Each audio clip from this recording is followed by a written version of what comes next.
ಪ್ರಶ್ನೋತ್ತರ ಬಸವನಗೌಡ ಅಧ್ಯಕ್ಷರೇ ತುರ್ವಿಯಾಲ್ ನಮ್ದೊಂದು ಹೇಳ್ದೆ ಕಡದಿಂದ ತೆಗೆಸಿ ಹಾಕಿದ್ದೇನೆ ಮಾತ್ರ ಅಲ್ಲ, ಇನ್ನು ಇದ್ದಿದ್ದು ಯಾವ ರೀತಿ ಬರಬಾರ್ದು. 1300 ಮಾನ್ಯ ಅಲ್ಲ ಸನ್ಮಾನ ಜಲಸಂಪನ್ಮೂಲ ಸಚಿವರು ಸನ್ಮಾನ್ಯ ಸಭಾಧ್ಯಕ್ಷರೇ ಅಧ್ಯಕ್ಷ ಅದನ್ನ ನಾನು ಹೇಳಿದ್ದೇನೆ, ಅದು ಎಲ್ಲ ಕೊಡ್ ನೋಡಿ.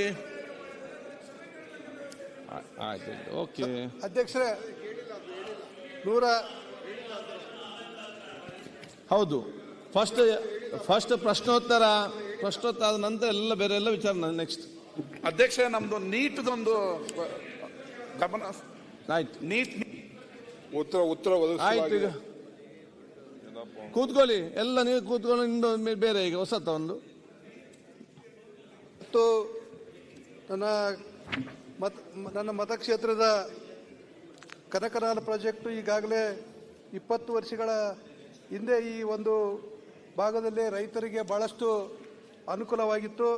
ಆದರೆ ಇತ್ತೀಚೆಗೆ ನೀರಿನ ಕೊರತೆಯಿಂದ ಇವತ್ತು ನಾನು ಕೊಪ್ಪಳ ಜಿಲ್ಲೆ ಕುಷ್ಟಗಿ ತಾಲೂಕಿನ ವ್ಯಾಪ್ತಿಗೆ ಬರುವಂಥ ಆರ್ಯಭೋಗಪುರ ಗ್ರಾಮದ ಬಳಿ ಇರುವ ಮಸ್ಕಿ ನಾಲದಿಂದ ಕನಕನಾಲ ಕಣಿವೆಗೆ ಪ್ರವಾಹವನ್ನು ನೀರನ್ನು ತಿರುಗಿಸುವುದರಿಂದ ಈ ಕನಕನಾಲ ಯೋಜನೆಗೆ ಭಾಳಷ್ಟು ಅನುಕೂಲ ಆಗ್ತದೆ. ಇಲ್ಲಿರ್ತಕ್ಕಂಥ ಭಾಳಷ್ಟು ರೈತರು ಹಿಂದೆ 20 ವರ್ಷಗಳಿಂದ ಕನಿಷ್ಠ 10 ಹಳ್ಳಿಯ ರೈತರು ಒಳ್ಳೆ ಬೆಳೆಯನ್ನು ಬೆಳೀತಾ ಇದ್ರು. ಈಗ 20 ವರ್ಷಗಳಿಂದ ಈ ನಾಲೆಗೆ ನೀರು ಬರೋದ್ರಿಂದ ಇವತ್ತು ಈ ರೈತರಿಗೆ ನೀರು ಒದಗಿಸ್ಲಿಕ್ಕೆ ಆಗ್ತಾ ಇಲ್ಲ. ಆದ್ದರಿಂದ ಇಲ್ಲಿರ್ತಕ್ಕಂಥ ಈ ಕನಕನಾಲ ಪ್ರಾಜೆಕ್ಟನ್ನು ಆದಷ್ಟು ಶೀಘ್ರವಾಗಿ ಈ ಒಂದು ಯೋಜನೆಯನ್ನು ಜಾರಿಗೆ ತಂದರೆ ಅಲ್ಲಿರ್ತಕ್ಕಂಥ ರೈತರಿಗೆ ಅನುಕೂಲ ಆಗ್ತದೆ ಅಂತೇಳಿ ಸಚಿವರಲ್ಲಿ ಮತ್ತೊಮ್ಮೆ ಈಗಾಗಲೇ ಉತ್ತರ ಆದಷ್ಟು ಶೀಘ್ರವಾಗಿ ಕೆಲಸವನ್ನು ಮಾಡಲಿ ಅನ್ನುವಂಥದ್ದನ್ನು ನಾನು ಕೇಳಬಯಸ್ತೇನೆ. ಅಧ್ಯಕ್ಷೆ, ಬಸವನಗೌಡ ತಿರುವಾಡ್ ಅವರು ಕೆಲವು ಪ್ರಮುಖವಾದಂಥ ಅವರ ಕ್ಷೇತ್ರದ ವಿಚಾರದಲ್ಲಿ ಪ್ರಸ್ತಾವನೆಯನ್ನು ಮಾಡಿದ್ದಾರೆ, ಪ್ರಶ್ನೆ ಕೂಡ ಕೇಳಿದ್ದಾರೆ. ನಾವು ಅವ್ರಿಗೆ ಅವ್ರ ಕ್ಷೇತ್ರದ ಬಗ್ಗೆ ಹೋಗಿ ನಾನು ಸ್ಪಾಟ್ಗೆ ಅನೇಕ ಹೋಗಿ ನಾನು ಸಿದ್ದರಾಮಯ್ಯನವರಿಬ್ಬರು ಕೂಡ ಮುಖ್ಯಮಂತ್ರಿಗಳು ಹಿಂದೆ ಹೋಗಿ ನೋಡಿದ್ದೇವೆ.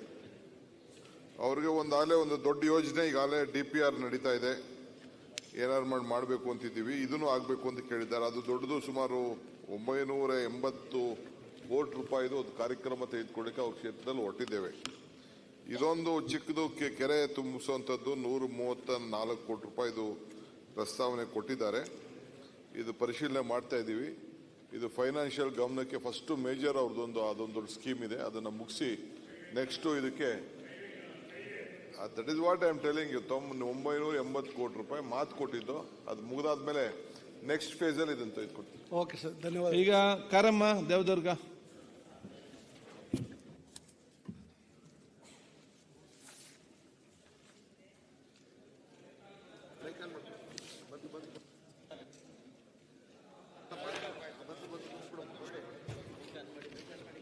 ಸನ್ಮಾನ್ಯ ಸಭಾಧ್ಯಕ್ಷರೇ,